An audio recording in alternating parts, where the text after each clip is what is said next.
Good morning, everyone. Hopefully, you can hear me. I put in the new microphone. So, good night, nurse. I did something by myself without Mr. Mo's tech support. So, it could be that I messed up completely. Good morning, Eris and Jess and Fraudit Wrangler and Casey and Squid Pro Quo and Allie and Tim Swoop and Jeff Clark, WMC, Cynthia, retired firefighter, thank you for your service. And let's see, Squid Pro Quo, if I already said hi to you, I don't remember. I did give you a wrench so that you can put in your stuff. And Mr. Wolfram, I am going to give you a wrench too, because I just figured out how to do this. I am so amazingly proud of myself sometimes for small things. Uh, so, good morning, Veil Hammer. And I was about to say Mo in the deep end, that's me. I'm such a dingus. And Tammy and Julie and Greedy Bloke and JKD Buck and Amy D 1949 and Wolfram Old Line Red, Jess McClaverty, DN Florida, Linda Lilly, and let's see, Copper Norman Depowski. Hopefully I got that right.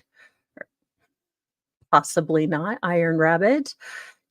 Let's see. I think Tammy and Betty and Nancy. So hopefully I got everyone.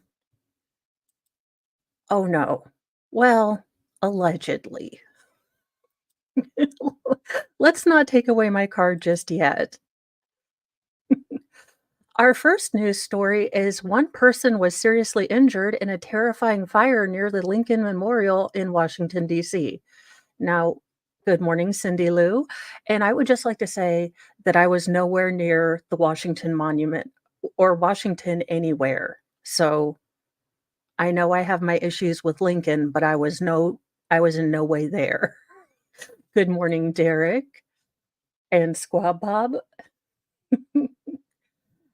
Yeah, I'm just trying to add more moderators because I know Eris does an awesome job, but I didn't want to have that all on her. So, you know, I was trying to be more equal in my modeliness. One person was seriously injured in a terrifying blaze near the Lincoln Memorial in Washington, D.C. Thursday morning, officials said. Bright orange flames engulfed the concession kiosk. Let's see. Northwest of the memorial, sometime after sunrise, images shared on X indicated one fire alarm resulted in one victim who was airlifted with serious non life threatening injuries, DC Fire and EMS confirmed. The problem with that is that any kind of burns can leave you so open to bacterial infection. I hope whoever was hurt really does have very small injuries and no one was seriously hurt because I can, it is so, burns are so difficult and we haven't really advanced much in how we treat burns as much as we could. Firefighters successfully put out the fire and secured propane tanks away from the concession hut, so that's good. Let's see. Two gas tanks could be seen set aside on the pavement. So it does look like there were possibly, I don't know if they were talking about the propane gas tanks or what have you. I am not quite sure. They didn't have a lightsaber one. Otherwise, I would have given you a lightsaber, Wolfram. Red, of course, for the dark side, but they just didn't have one. I find that to be very upsetting. In other news, and I know that I cover the Delphi case a lot. I know I haven't covered it lately. I am still trying to get with uh, Kara Winicky, again, a lawyer that's worked a lot of this. But this is a big story, and I did want to kind of push this out here. Now, regardless of what you think about Richard Allen, the fact that the judge has not approved any money for his experts, also apparently hasn't paid the defense or approved defense spending as far as getting paid, in a timely manner is very concerning, regardless of how you feel about his, um, innocence or guilt. The state has access to limitless resources, and accused Delphi murderer, interesting phrasing, law and crime, crowdfunds more than $15,000 in 2 days for expert witnesses after being stonewalled by the judge. Now, I have been very public and uh, with my condemnation of this judge and my thought that Richard Allen is not being treated like any other, person ever. I feel kind of deeply rooted to this case that happened in my state, and to see all of the shenanigans going on, it is just upsetting. The attorneys involved in the defense of accused Delphi murder suspect Richard Allen have turned to crowdfunding to help pay for expert witnesses, claiming the presiding judge has refused multiple requests for funds. The Pay to It site, which went live on Tuesday, has raised $15,710 of its $25,000 goal as of Wednesday afternoon, and it is the latest bizarre development in one of the most high profile cases in the history of Indiana.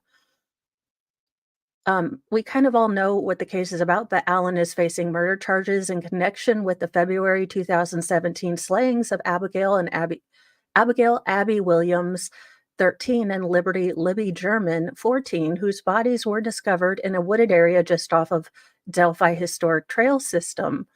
Williams and German vanished while walking the Monon High Bridge Trail near Delphi, Indiana on February 13th, 2017. The trail traverses an abandoned stretch of what used to be the Monon Railroad and crosses over an old trestle bridge. That bridge, look, y'all, I have not been to that, but my goal is over the next couple of weeks to take a trip to Delphi, kind of photograph the bridge. I will not be going over it. Even if I had a not sort of peg leg going on, heights, rickety bridge, and the fear of falling, and the fact that I am not graceful, I don't want to be on the 7 o'clock news. Local woman fell off bridge, gravity still works. I don't need. Yeah, Southern Indiana. So, well, Southern Central, I guess. So it it is very upsetting, just everything that's gone on with this case.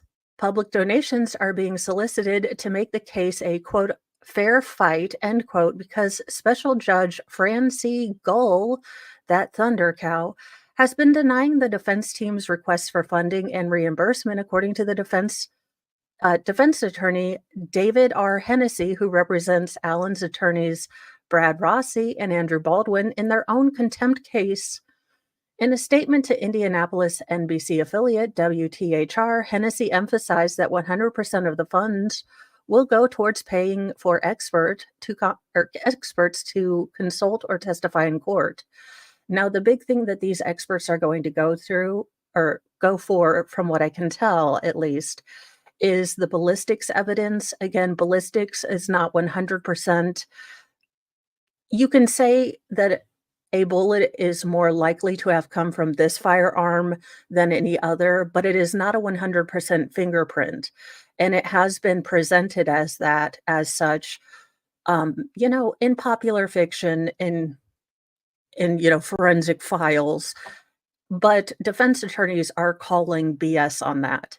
They're also looking at geofencing, which I guess is electronical magic stuff. I am not sure. It won't go to the attorneys, and it won't go to Richard Allen, he said. The fundraising site states that Allen maintains he did not commit the unaliving of Abby and Libby, but that he's been forced to invest, quote, everything he has to fight for his freedom and for justice for both of the victims in this heinous crime. He is presumed innocent until proven guilty through a court of law and has an absolute right to a fair trial, which is currently being violated, Hennessy wrote on the page. Funds are being raised to pay expenses related to expert fees and costs. Rozzi and Baldwin earlier this month filed court documents alleging that Gull had violated Allen's right to a fair trial by denying them proper funding and requested an order to, quote, design to provide parity and resources available for investigation and presentation of litigation in the case. The court's denial of funding ensures an unfair and unequitable trial, they wrote in March 17th. Rozzi claims that he has already spent more than $51,000 of his own money on the case, which has yet to be reimbursed. Additionally, Allen's attorneys allege that requests to fund consultations with experts in ballistics, digital data, and criminal psychology have all been rejected by Gull. In contrast, the attorneys also emphasize the state has near limitless resources at its disposal, with the county prosecutor giving himself, his chief deputy, and his secretary raises due to the workload of the Delphi case. Look, I have nicknamed this prosecutor Randall from Recess. If you watch the animated cartoon, he's the little hall monitor who always goes to Miss Finster and, tells the shenanigans. And that is quite okay. At the bottom of this, whether we agree or disagree, I just want justice for those girls. And I don't think that having a, off trial and the way that they conducted the investigation, there's still a lot of unanswered questions. And I fear that the way that Judge Gull is conducting this trial, there are going to be so many more questions. It's going to be constantly litigated. And at the bottom of it, those girls aren't going to get justice. That's my big worry.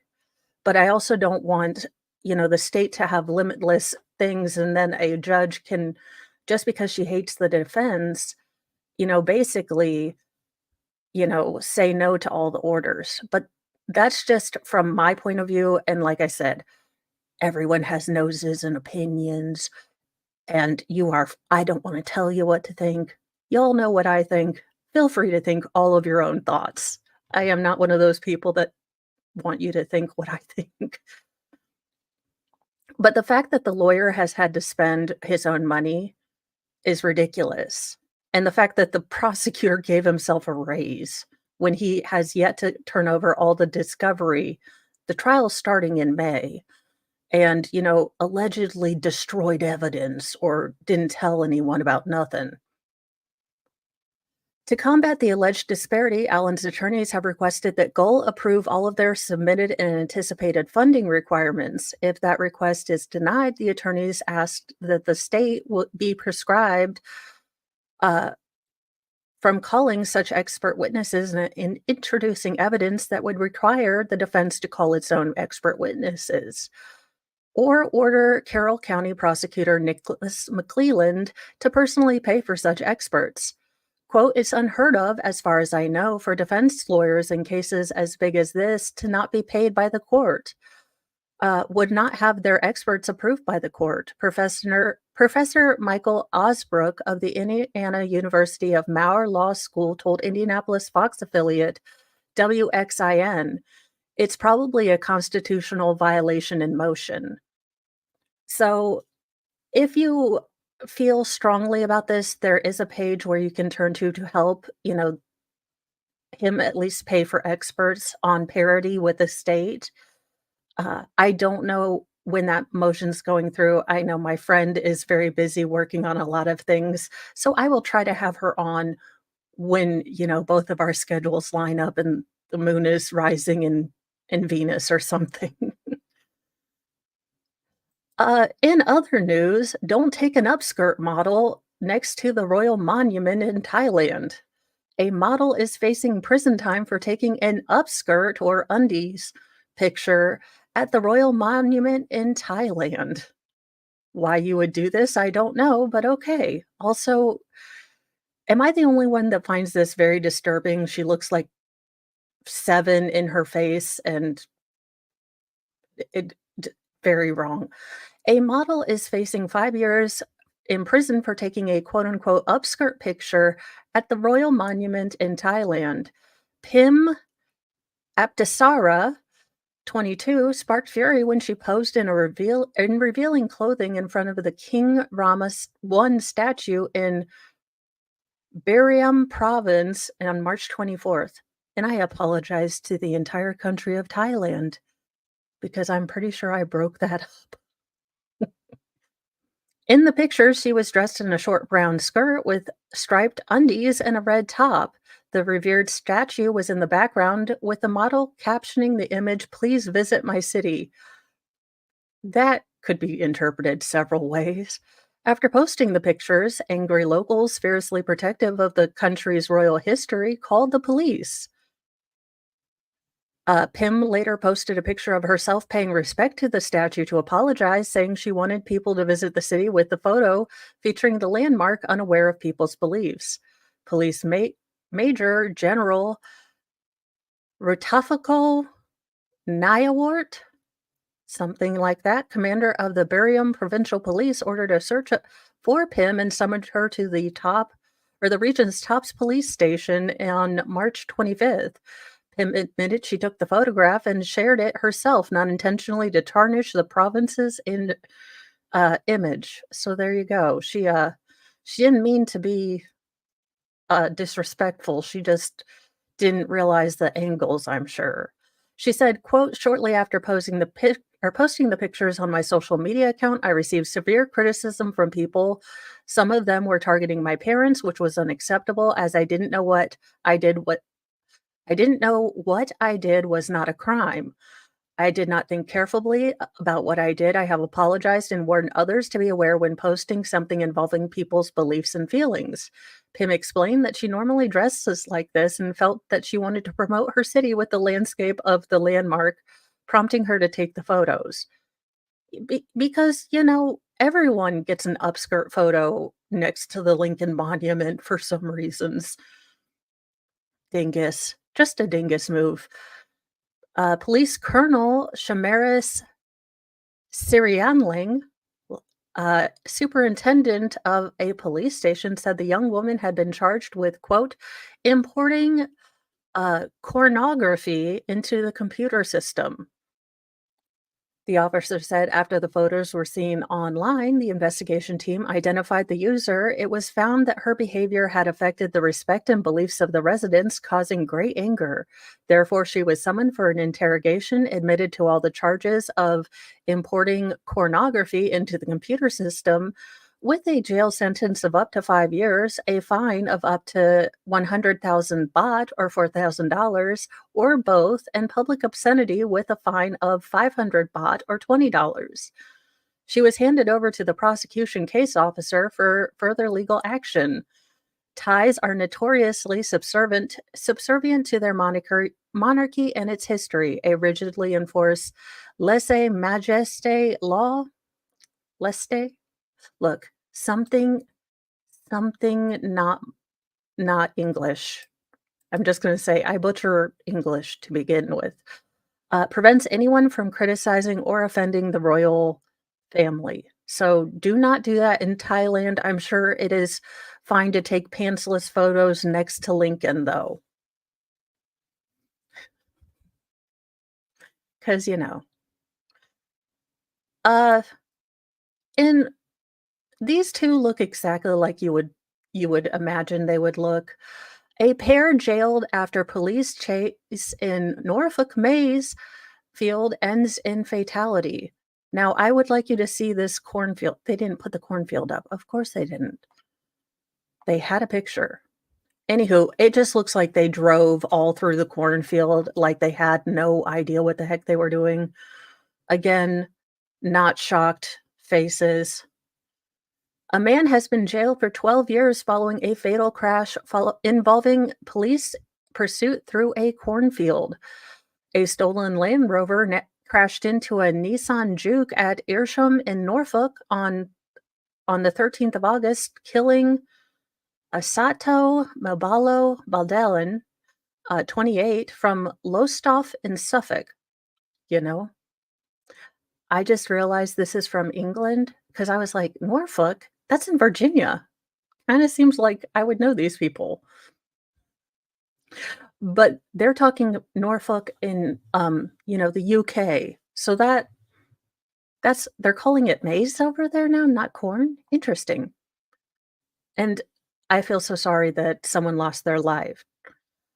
Marcin Jablowski, 44, tried to escape from the police through a field before driving back onto the 143 and hitting the other car. He admitted causing the death by dangerous driving and other offenses. Also appearing at Norwich Crown Court was his son, Thomas Urbanaki.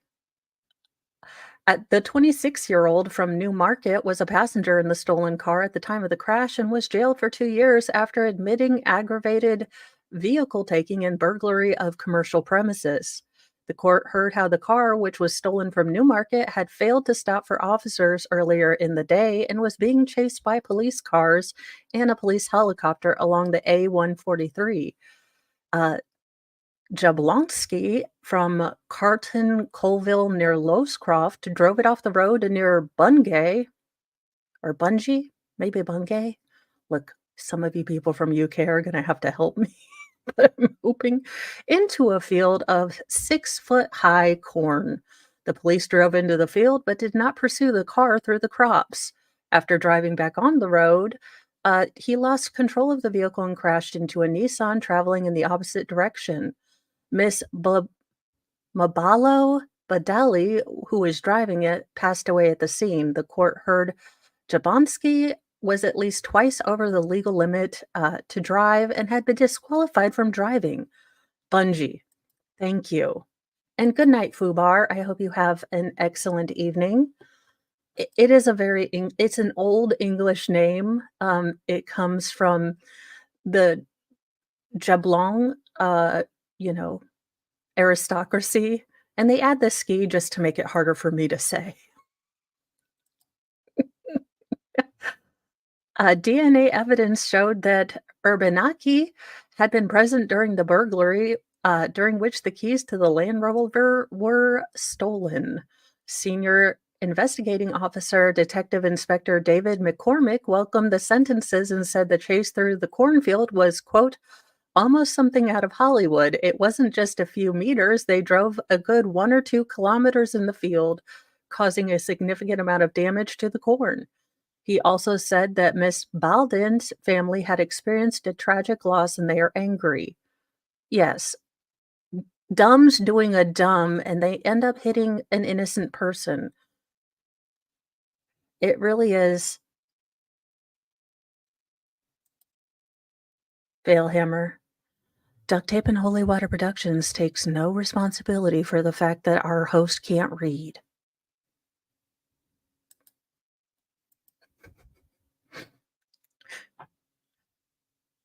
Yes, I've been giving people wrenches because Eris has done the lion's share of the work, and I appreciate it so much, but I realized I have been neglectful in handing out more wrenches, so I'm trying to be better at that. Good morning, Audio Coffee. Oh, well, to be fair, I stink out loud when it comes to, uh, you know, pronouncing things. In very hard-hitting news, a Long Island roller derby league is suing Nassau County executors out of over, trans sport ban because, what we really need is roller derby justice. They zip around the rink armed with helmets, pads, and mouth guards. They push, bump, and occasionally crash out as they jostle for position on the hardwood floor. But for the women of the Long Island Roller Rebels, their biggest battle is taking place outside the suburban strip mall roller rink where they are girding for the upcoming roller derby season. The nearly 20-year-old amateur league is suing a county leader over the executive order meant to prevent women's and girls' leagues and teams uh, that accept transgender players from using county run parks and fields. The league's legal effort, backed by the New York Civil Liberties Union, has thrusted into the national discussion over rights of transgender athletes. The whole thing is, if you guys want to do this, if you want to invite people, of all shapes and colors, you're going to have to understand that, some people look at this and really see that this might be a potential dangerous thing to have people that have had, puberty with testosterone, bigger bones, more power with women. I don't know that I would be okay with it, but if you guys are okay with it, you can just I have no idea. But apparently it's a big legal thing, and I can only imagine it's just gonna get dumber than dumb in our year of the clown 2024. So, there you go. If you are into roller derby in Long Island, they are going to be suing to make sure that they can roller skate because, things we need to do.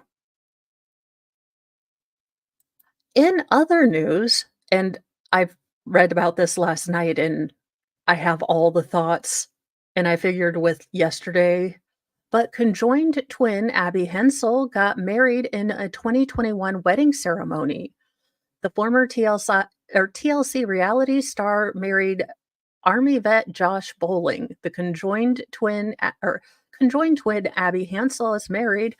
The former TLC reality star, 34, who gained notoriety alongside her sister, Brittany, when the pair appeared on the Oprah Winfrey Show in 1996, tied the knot with Josh Bowling, a nurse and United States Army veteran, in 2021, according to public records obtained by Today. Same. Same. Same.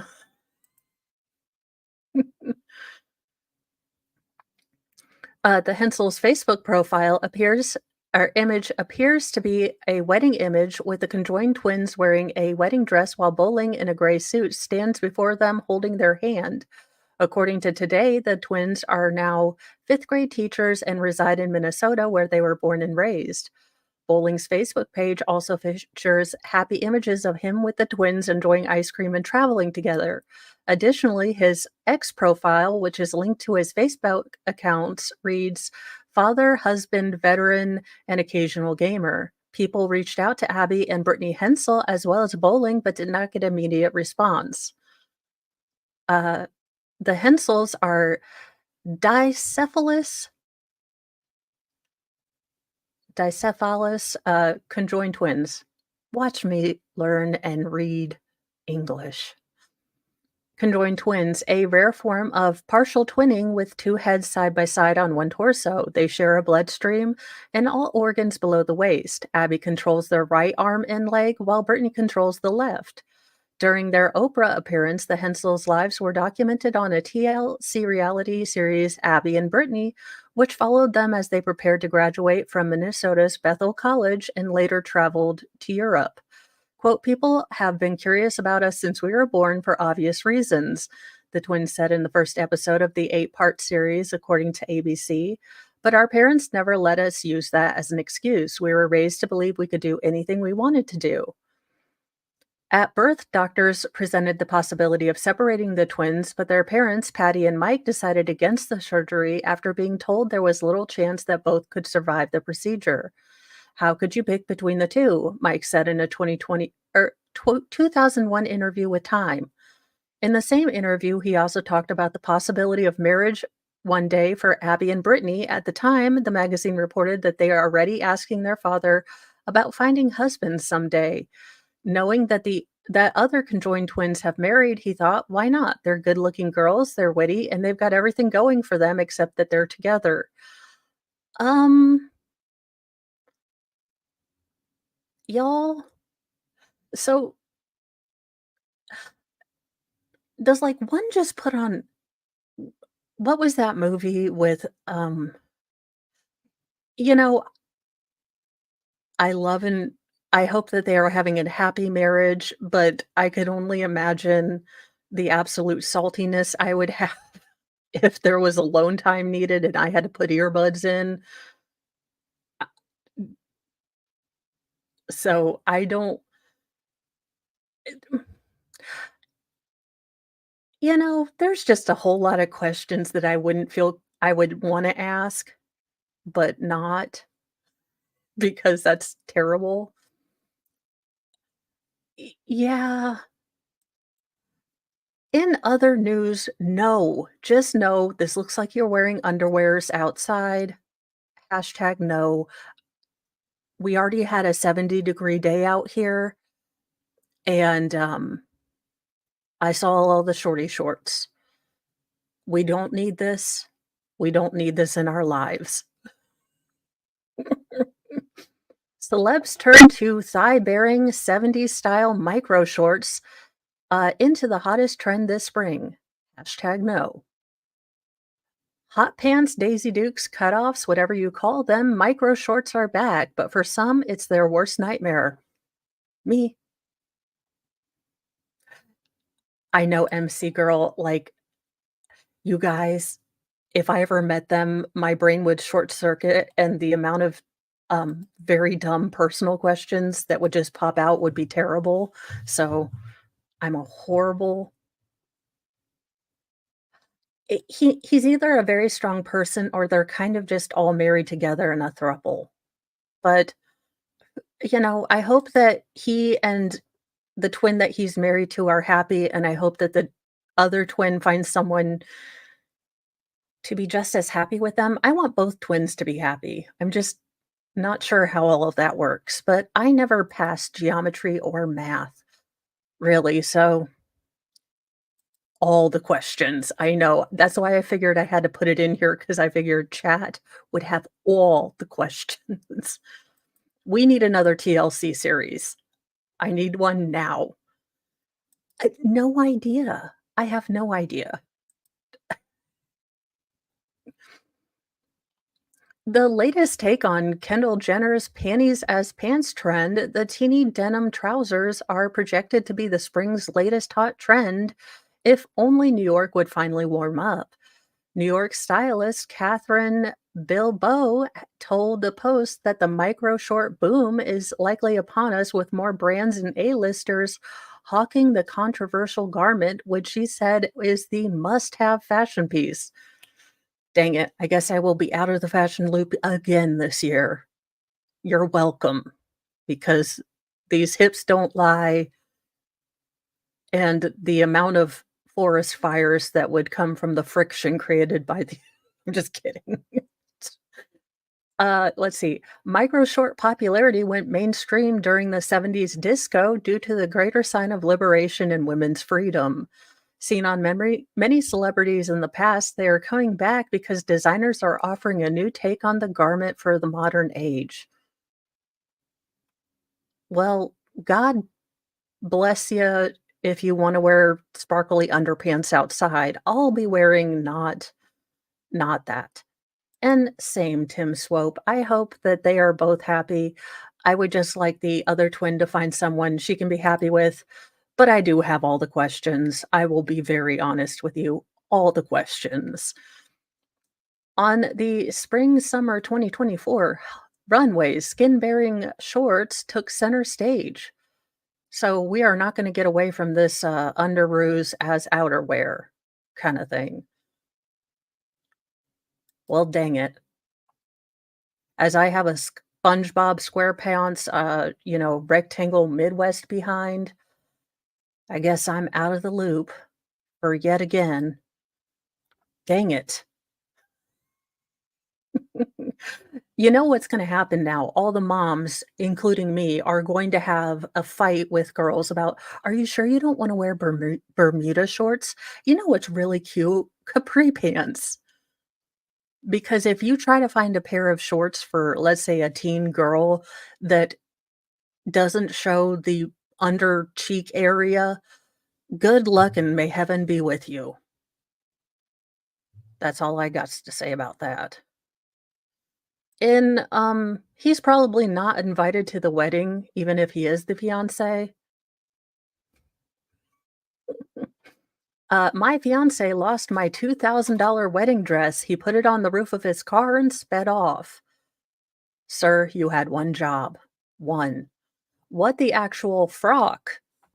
It's frock as in dress, Dude, a cloud of doom and gloom is looming over an absent-minded groom after he accidentally lost his bride-to-be's $2,000 wedding dress.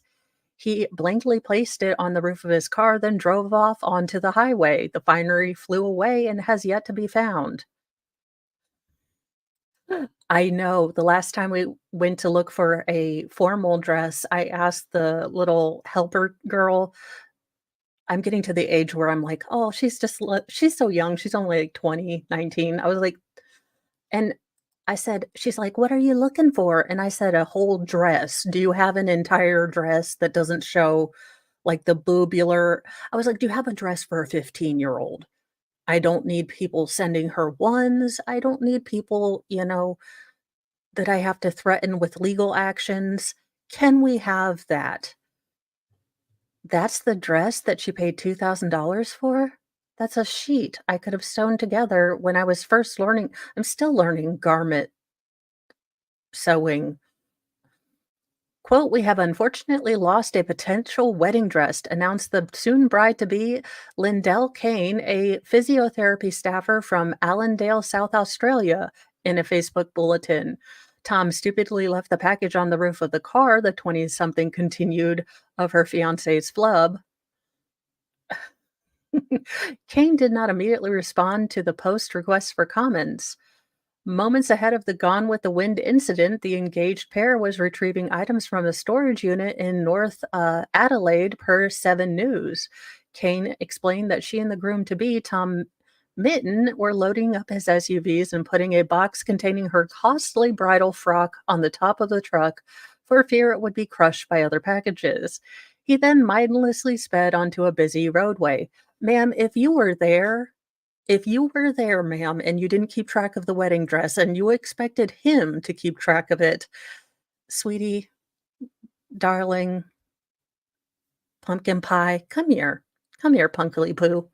Come here, sweetie. Let Auntie Mo tell you, after almost 13 years of marriage, if you are expecting your significant other who is of the male persuasion to notice anything that you have not outright told him to notice, the answer is no. The answer is no, it's not gonna happen. Men don't get subtle, they don't get hints, so if you want something done, then you have to say, "Dear Lord, pick up your crap off the floor because we don't have a laundry fairy here." Because, the nice like, "Hey, sweetie, could you pick things up off the floor?" That doesn't seem to go through. So, you know, that could be true. But, just sweetie, just a little thought, they don't understand subtle. And it's not anything against men, it's just you have to be very direct. I have learned this. You have to state, yeah, men don't get cryptic messaging, they don't get subtle, they don't get the message that when you say, "Okay, go ahead." They don't get that subtle, like, "This is a test, and should you do it, you are going to be in trouble." Now, a woman hearing that would be like, "Oh, shit, don't do it. It's a tarp, man. It's a trap, Admiral Akbar." Dude's like, "I'm going golfing." It's not. We just we address and direct things in different ways. So if she was there, you just need to be very direct. And if you knew that your wedding dress was important, you might wanted to have been, I don't know, on top of where it was. Now, I say this as a person that cannot, remember anything, but okay. Well, we do have to have something to do with our lives. I mean, dishes and laundry are how I know that my family love me, because they want to give my life meaning. Let's see. We were pulling into Burnside Village shopping center when the penny dropped for him. We quickly turned around and tried to retrace our steps, Kane told the outlet. We parked the car and walked along Port Wakefield Road with trucks going 55 miles per hour past us, trying to find the box somewhere on the side of the road. Uh, Desperate to recoup the couture, the blonde, is set to tie the knot with Mitten in February 2025, has offered a $500 reward to any eagle-eyed detector who locates and returns the dress. The box containing the precious cargo bears Kane's name. Although she is begging folks to join her and Mitten in their hunt for the all-white number, a crestfallen Kane has tried to remain in good spirits. It's going to make for a very good speech at the wedding, she joked, adding that her goofy guy is extremely remorseful. For a man who isn't very emotional, there were a lot of emotions yesterday. Look, he's probably like, that was $2,000? You told me it was on sale. She's like, it was on sale from $5,000. I'm just kidding. That's just what would have happened maybe for me. He could see how upset I was. The Down Under darling has likely was likely as shattered as a Southern California, brief Rachel Nugent, who discovered that a family member accidentally donated her beaded spaghetti-strapped wedding dress to a Goodwill in 2023. Arkansas bride Bailey Dobson, too, had an emotional quote unquote meltdown when her mom made the same mistake, giving her wedding dress away to charity weeks before her nuptials last December. Holy fizzoli. Look, as a person that's going through her closet and weeding out all of, the things I never wear again, I don't think I'd put I don't know. You think you'd inspect the bags before you took them, but that's just me because I am well, I'm 12 shades of all of the crazy. In what the heck, California, a 102-year-old Californian father in a wheelchair is ordered to scrub graffiti off his property or face a $1,100 fine. What in the shnikes? No, they should have some freaking people come over.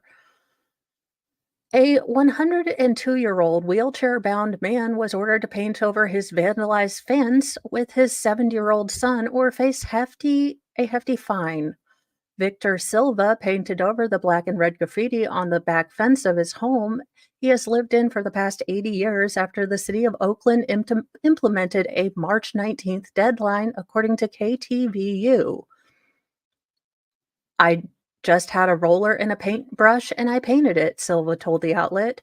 If Silva failed to comply with the order, he could face a $1,100 fine, including an additional $1,277 um, fine each time he failed a re-inspection. Silva said he painted over the recurring graffiti himself without issue for years, but it's becoming more of a struggle as he gets deeper into his twilight years. Quote, "It was very easy because I was a contractor, I'll be 103 in 2 months or so. That slowed it up a bit, Silva added. Silva's family slammed the quote unquote absurd actions by the city over the reoccurring issue. It was so absurd, it's a joke. If you drive around the city, you see graffiti everywhere. It's just, I don't know what to say," Silva's daughter in law, Elena, Elena Silva, told the outlet. The burden now falls on his son, Victor Salva Jr., 70, who claims the graffiti keeps popping up no matter what they do to prevent the vandalism. Um, I have some ideas, but I don't think they're legal in California. It's hard to keep up with it because as soon as we get it painted, it's going to be graffitied on again, and it won't last, said Silva Jr. Silva's family pointed out that the utility box only yards away from the fence is covered in graffiti, further infuriating them when their 102-year-old father was threatened with a fine. I would hate to think that there are other 100-year-old people who are being harassed like this, said Silva Jr. Silva Jr. has unfortunately grown accustomed to the rampant decay in the city. He manages his family's nearby small commercial building, which he said has been broken into 3 times in the last year alone, once coming face to face with a vagrant inside. Each time, Jr. told the outlet he's called 911, but the issue is not subsiding. Quote, I'm put on hold every time, so it's hard to understand where our tax dollars are going. They can't answer 911, but they can come out and hassle you about a fence. Oh, I did not know that. Frauditor Watch CM says that you can get anti-graffiti paint. So I did not know that. Silva Jr. noted that, quote, Oakland has to change and the system is in place is simply, quote, not working if crimes are not being addressed, but his elderly father is facing hefty fines for something out of his control. According to KTVU, the city inspector is aware of the issue and will immediately inspect the fence. The inspector also said he would consider canceling the citation. Well, that's mighty nice of you. While the city is out targeting senior citizens for vandalism on their property, crime in Oakland seems to be intensifying. Robberies were up 34% in 2024 compared to last year. A surge in robberies prompted the police to issue a public safety advisory on March 13th. The advisory states the Oakland Police Department is, quote, making progress, end quote, to reduce the rampant crime, but still wants the public to remain vigilant. Motor vehicle theft is also a major issue in the city. In 2023, the number of car thefts in Oakland was as high as it's ever been in a decade, with more than 14,700 reporting a 44% increase in auto thefts compared to 2022, according to KTVU. Um, well, I mean, Gavin, you seem to be doing great. Could we get the local, teens to come take care of this man's daggone fence? For the love of all that is holy, I absolutely dislike this so much.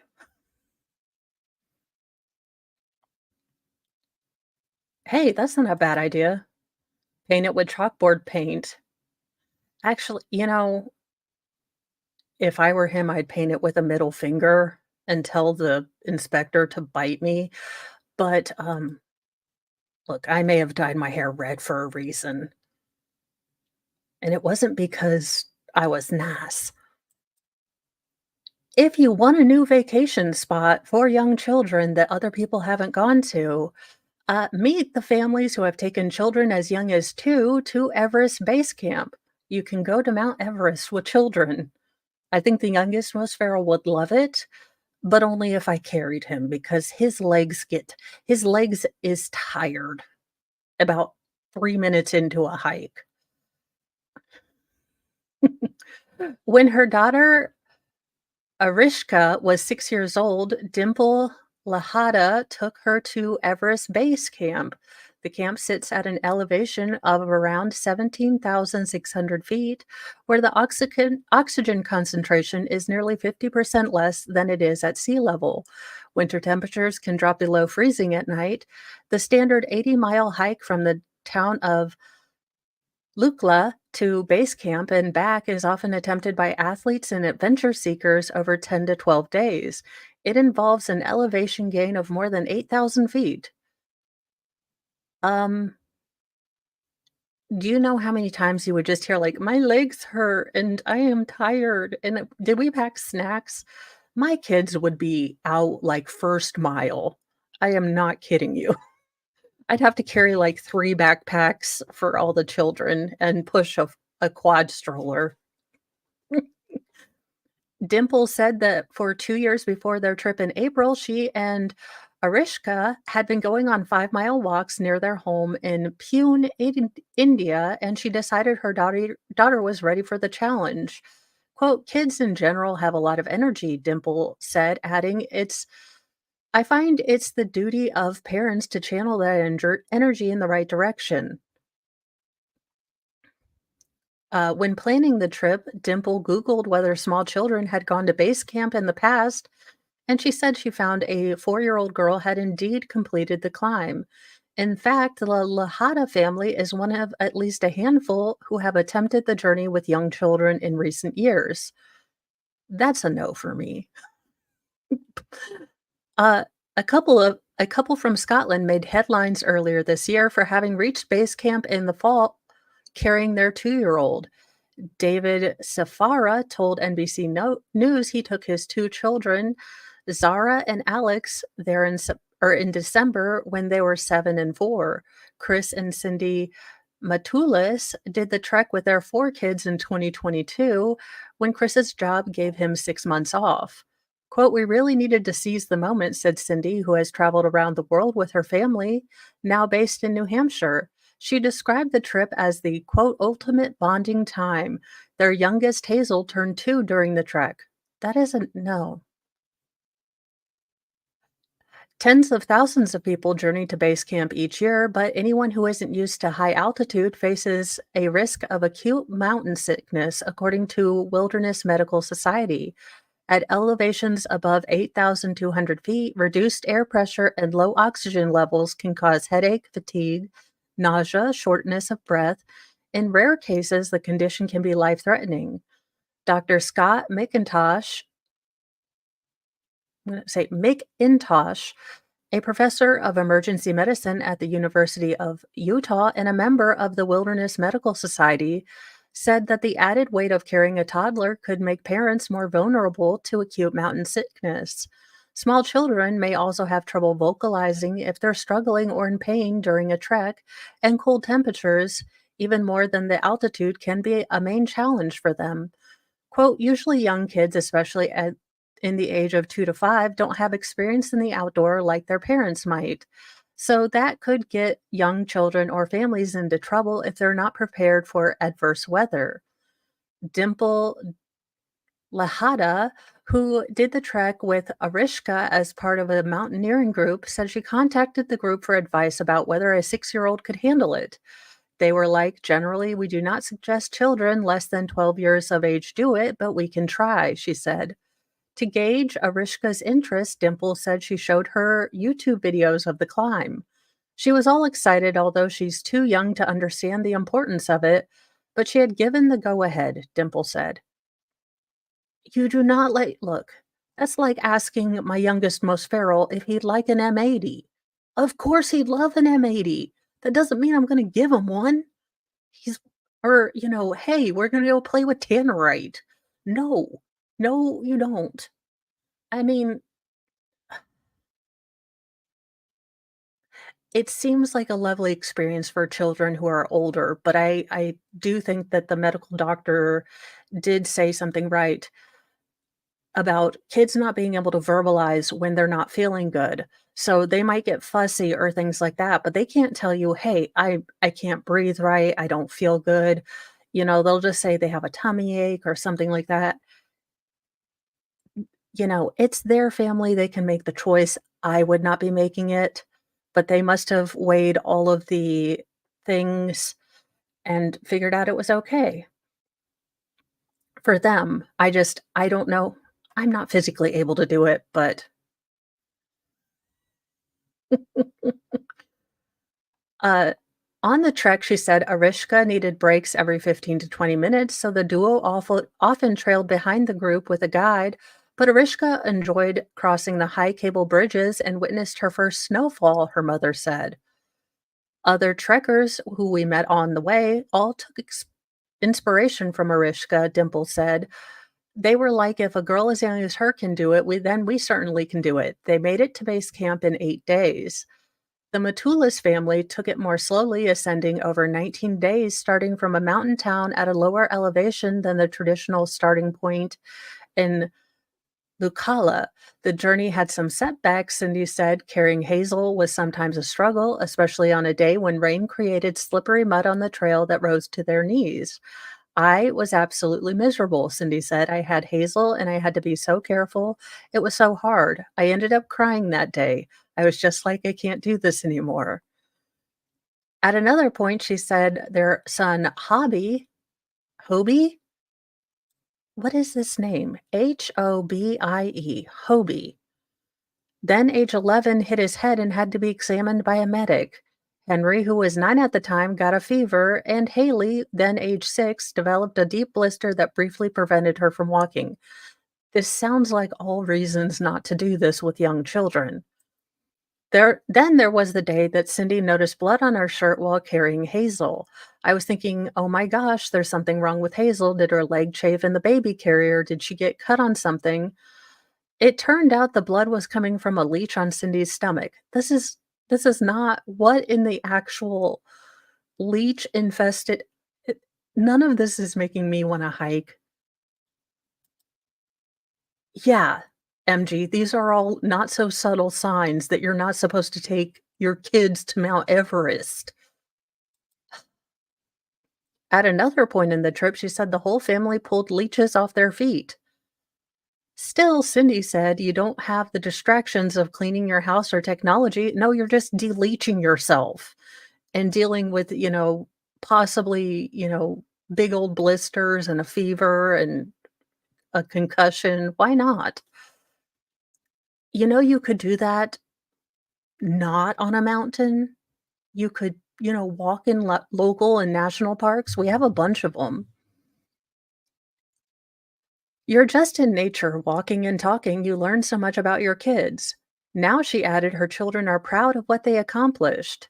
David Sifara, a 51-year-old adventurer who lives in Malaysia with his wife and kids, similarly said he's watched Zara develop a self esteem on the trail as people congratulated her. The biggest challenge, he said, was getting his daughter to stay bundled in her sleeping bag. At night, she always wanted to climb out. David said, I just put her back and she screamed, let me go, let me go. This is no, oh my gosh, you guys, your kids are not into this. Just stop. Stop. What is wrong with you guys? His kids were used to doing 3 to 6 mile hikes every day, David said, so he wasn't concerned about their strength. But a doctor told him to be careful about temperature, which is just above freezing at night that time of year. When the Safari family took 18 days to reach base camp after starting further west than the standard hike in a town called Jiri. David said Zara is so strong now mentally, she talks directly to the adults. Overall, McIntosh said there's no real threshold for how old kids have to be before going to base camp. Kids are fairly resilient. Um, Look, this is just Auntie Mo advice, so take it with a whole pound of salt and maybe some spam. But this seems like an awfully treacherous hike, and maybe you should wait until your children are, I don't know, super old or at least teenagers and can understand the absolute um, craziness. Now, our next story was sent to me by Audio Coffee and it finally popped up. A rescue baby hedgehog turns out to be a pom pom from a hat. This kind soul thought she was rescuing a vulnerable baby hedgehog, only to discover it was a pom pom off a bobble hat.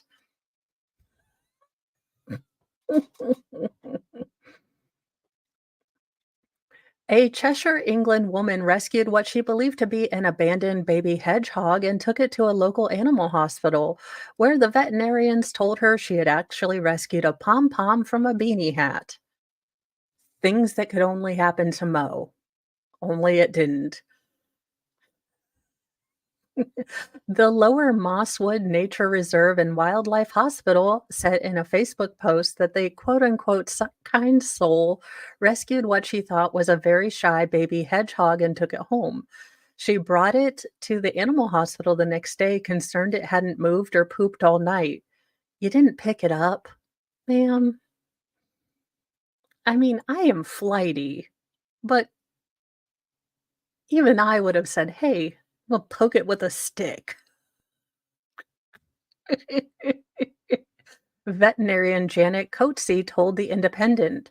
Veterinarians then informed the woman that she had actually rescued a pom pom from the top of a beanie hat. Quote, she was an older lady, maybe 60s or 70s, well spoken and well meaning, Coetzee said. She said she could see something on the roadside that looked like a hedgehog. From a distance, you take it at face value. She didn't handle it at all. She scooped it up with a box, put some cat food in it, and left it alone in a warm, dark place. She did everything so well. She barely peeked at it because she didn't want to stress it out. Coach said the animal hospital praised the woman for her good intentions. Remember, kindness knows no bounds, even when it's to a faux furry friend, the Facebook post said. Y'all, if I had done this, I would glue that sucker to a board and say, "Rescued almost hedgehog." I just it looks like a bauble off a hat. I don't know that I'd see that as a hedgehog, but I have done so many dumb things that, our last story, for those that are fluffy too, apparently this gator is also on a keto diet. Alligator relocated from a former Coca-Cola plant put on a weight loss diet. Darn you, Coca-Cola, you're making the gators fat. They're putting Coca-Cola in the water to make the gators obese.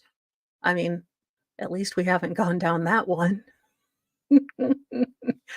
An alligator found living behind a former Coca Cola plant in Florida has been put on a diet to lose some of its over 400 pounds. Stop body shaming this alligator. He's just good at what he does. The 9-foot gator was relocated from the grounds of the former Coca Cola plant in Temple Terrace after neighbors raised concern about a damaged fence around the retention pond. The alligator was taken to Croc Encounters, where the veterinarian decided to put the over 400-pound reptile on a weight loss diet. That's a little hefty for that animal, Croc Encounters director John Panner told WFLA TV. Neighbors living near the plant said some locals had been feeding the gator, which they nicknamed Coca Cola. Everyone needs a mascot. Oh my gosh, I would pay to see that pay per view fight. Uh, Colombian marching powder bear versus Coca-Cola gator, someone that is really good at the graphical stuff. We need that stat. I know, stop body shaming the gator. He and Tess Holliday are gonna have I'm sure a new ad campaign with Dove soon.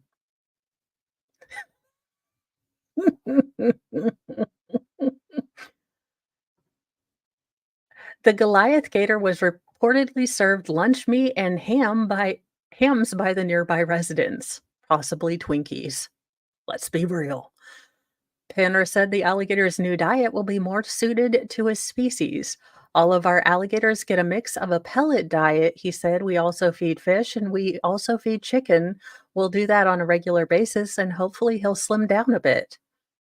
He isn't look, he's just built he's built a little Midwestern. He's built a little sturdy and it got super cold in Florida, but I bet he didn't need a sweater. Okay? So, you make fun of the little fluffy swamp puppy all you want, but he didn't need a sweater or go into hibernation, when the rest of his skinny friends had to. He was like, "It's nice. I'm just built for the Midwest." Hashtag Coca-Cola the alligator. That is not an invite to come to the Midwest. I already have, nightmares of Lake Placid, okay? But there you go. If you feel a little bit like you have failed in your health goals for this year, just remember that Coca-Cola the alligator has to get help too. So we can all make small changes. Have a lovely day. I am going to possibly so I will put it in the community tab. I am going to look at the journal of Ruby Frankie and see how I want to even approach that if I want to, given I want to read it and see how graphic it gets. And then I might do a stream or I might just do videos. So I don't know. I need to see how bad it gets. I have been awfully sidetracked this week getting new things put together for this, Not office office. Yeah, I've heard it's pretty bad, so I am not sure how I'm going to approach it. But there you go, have a lovely day, and, keep poor Coca-Cola, the body shamed gator in your mind. He's probably sad, he's got no carbs now, he's like, "Daggone it, they're not feeding me Twinkies no more, no more Mountain Dew." I'd feel sad too.